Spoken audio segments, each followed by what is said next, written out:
Hoje eu vou estar mostrando para vocês aqui o Chevrolet Meriva 2012. Ele tem alarme, aqui é a chave dele. Alarme, tá?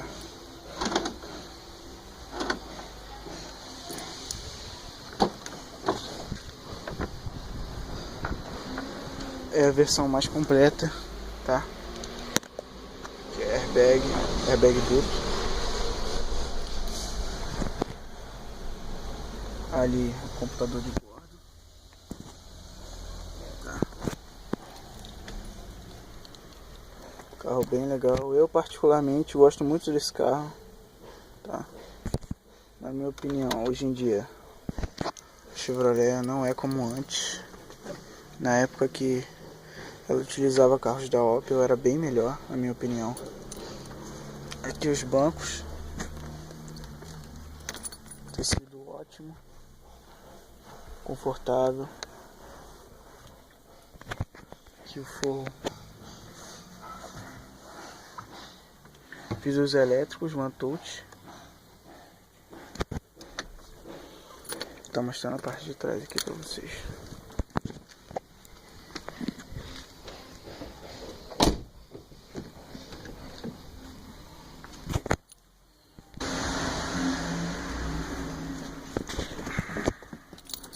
Mesinha aqui, ó. Pra você colocar copo, coisas aqui. Aqui uma redinha. Aqui um porta-copo, tá? Aqui o banco. Uma luzinha de cortesia aqui.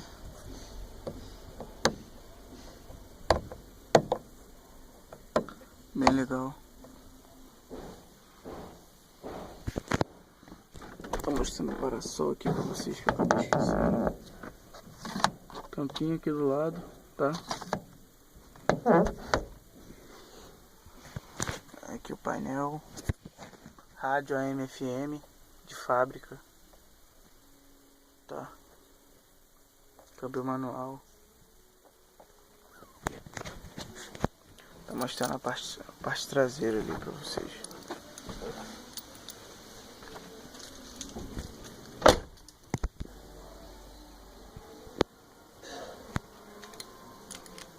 Porta-malas super amplo, tá?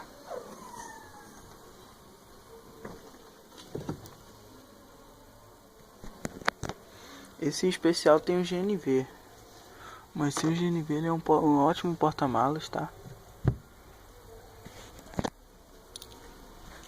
Aqui duas alças para você poder descer o porta-malas.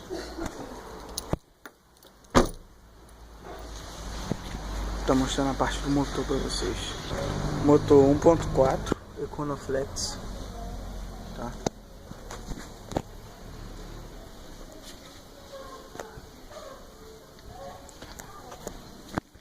Aqui as rodas de liga leve, originais da Chevrolet. Então é isso aí, pessoal. Se vocês gostaram, deixe like, se inscreva para mais vídeos como esse. Obrigado, até logo.